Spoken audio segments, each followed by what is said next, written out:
سارے کافر اکٹھے ہو کے آ گئے تھے، حضور کے گھر کا گھیرا ڈال لیا تھا کہ آج چھوڑیں گے نہیں، لیکن حضور ان کے سروں میں خاک ڈالتے گزر گئے۔ حفاظت اللہ نے اپنے محبوب کی ہے، بلکہ حضرت علی المرتضیٰ کو بستر پہ لٹایا، علی میرے بستر پہ سو جاؤ، امانتے دے کہ تم بھی صبح آ جانا۔ حضرت علی بھی سو گئے، حضور کی حفاظت تو ہے ہی ہے، حضرت علی بھی سو گئے۔ جب صبح اٹھے تو انہوں نے دیکھا یہ تو علی المرتضیٰ ہے۔ اللہ اکبر، بڑے پریشان ہوئے کہ حضور کدھر گئے۔ اچھا، کسی نے حضرت علی سے پوچھا کہ تمہیں کیسے نیند آ گئی؟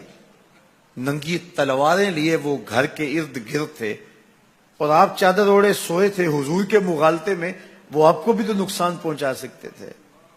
تو حضرت علی نے کہا، حضور نے کہا تھا علی میرے بستر پہ سو جاؤ، صبح اٹھنا، امانتیں دینا اور مدینے آ جانا۔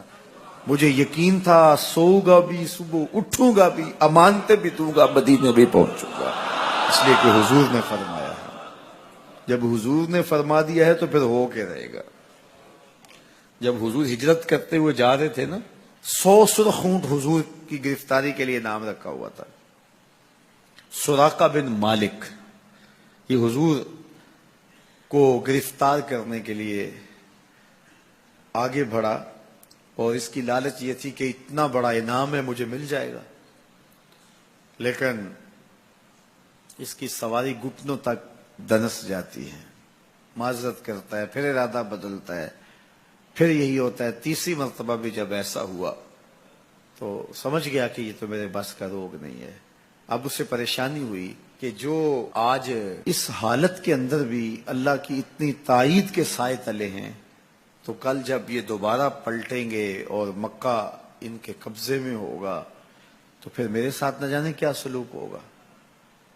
تو کہا کہ حضور مجھے امان لکھ دیجئے۔ تو حضور نے کیا فرمایا، سراقہ تو مجھے گرفتار کرنا چاہ رہا ہے، میں تیرے ہاتھ میں کسرا کے کنگن دیکھ رہا، میں تیرے ہاتھ میں کسرا کے، اس وقت کی سپر طاقت تھی کسرا، تو فرمایا میں تیرے ہاتھوں میں کسرا کے کنگن دیکھ رہا۔ تو حضور سے انہوں نے باقاعدہ امان لکھوا لی۔ اللہ اکبر۔ حضرت عمر کا زمانہ ہے، ایک جنگ میں حضرت سراقہ بن مالک بھی تھے، تو کافر قلعہ بند ہو گئے، اور یہ جب ان کے اوپر حملہ آور ہوتے ہیں تو وہ اندر سے پتھر پھینکتے ہیں، فصیل عبور نہیں کی جاتی۔ تو سراقہ بن مالک کہنے لگے کہ مجھے آپ منجنیق میں ڈال کر کے ان کے قلعے کے اندر پھینک دو اور میں اندر سے جا کے دروازہ کھول دوں گا، تو پھر تم آ جانا۔ تو لوگوں نے کہا سراقہ کیا بول رہے ہو؟ وہ بڑی غلیل کی طرح منجنیق ہوتی ہے، کہا اس میں ڈال کے تجھے پھینکیں گے، جب تو گرے گا تیری ہڈیاں باقی نہیں بچیں گی، پھر وہ تلواریں لیے کھڑے ہیں تجھے زندہ چھوڑیں گے۔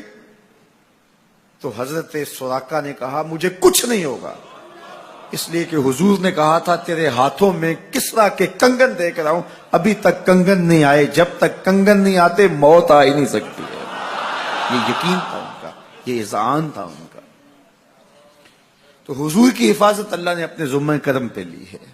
سوال یہ ہے کہ باقی بھی اللہ کے سچے نبی ہیں، ان کی حفاظت اللہ نے اپنے ذمہ کرم پہ کیوں نہیں لی، اور حضور کی حفاظت اپنے ذمہ کرم پہ کیوں لی؟ باقی بھی کتابیں اللہ کی سچی منزل من اللہ کتابیں ہیں، ان میں تحریف راپ آ گئی، لیکن قرآن مجید کی حفاظت اللہ نے اپنے ذمہ کرم پہ لی۔ کیوں؟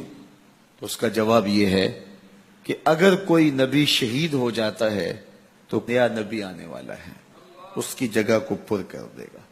اگر کسی کتاب میں تحریف راپ آ جاتی ہے تو کوئی بات نہیں، نئی کتاب نازل ہونے والی ہے۔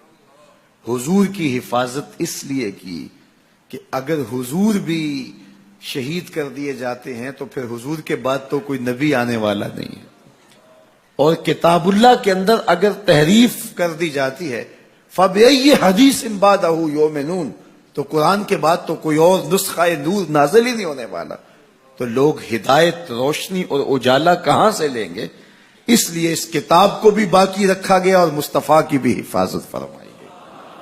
حضور کے آنے کے بعد اتمام دین ہو گیا. انا خاتم النبیین لا نبی بعدی، میں آخری نبی ہوں، میرے بعد کوئی نبی نہیں ہوگا. اور میں نے عرض کیا 100 آیات قرآنیہ، 210 احادیث اور صحابہ، تابعین، ائمہ اور بزرگوں کے ہزارہ اقوال اس میں موجود ہیں.